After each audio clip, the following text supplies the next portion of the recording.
If there was advice out there to help people better themselves and make better financial decisions, I think that's a message that needs to get spread far and wide.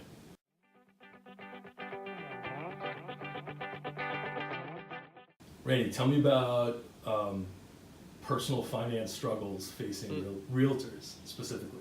Sure. So having sometimes seasonal income if you're doing rentals, or just a sometimes less consistent income. You're waiting for that big check, but it's 60 days out. Making sure you're planning accordingly and having a cushion or a buffer to make sure you make it there is key. Because I'm self-employed, it means I need to manage my cash flow.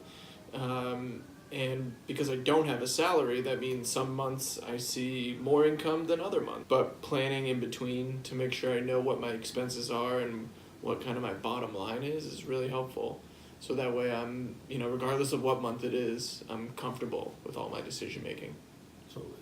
Once I started working with Dimitry, what I found was, the wisdom my parents instilled in me, always save money. That's helpful, but how you save it is just as important.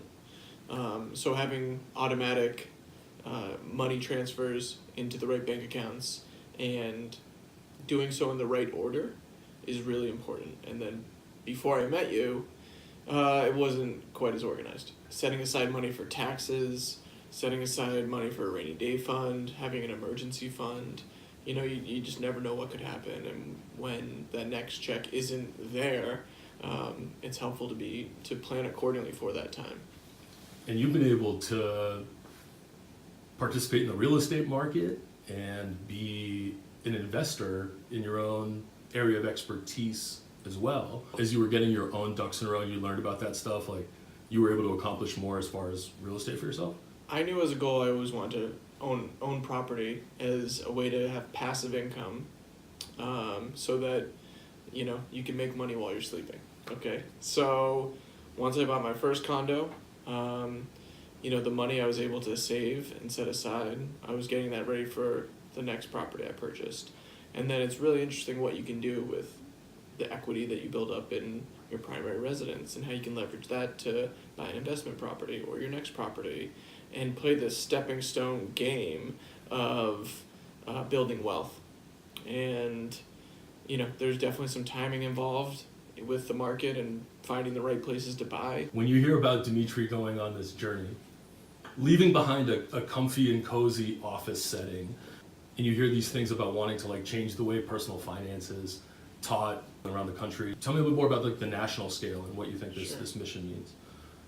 Obviously, I'm intrigued to hear about this journey and see it unfold.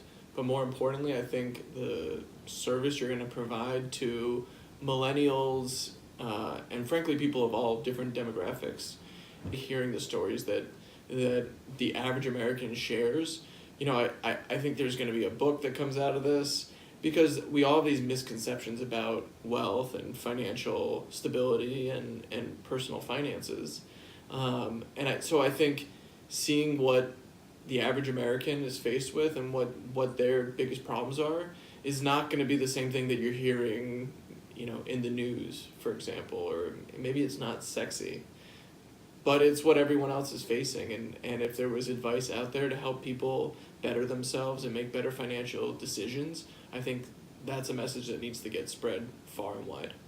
So Randy, when we think about financial independence, when you hear that phrase, what does that mean to you? To me, financial independence means knowing that each month my bills are all paid, that I continue to have multiple sources of income, that whatever job I'm doing, I can do because it's something I'm passionate about and love doing, and I'm still able to prioritize what's most important, what comes first. So whether that's time with my family, time, in my relationship, whatever that is, I don't want my work to dictate my life. I want my life to dictate my work.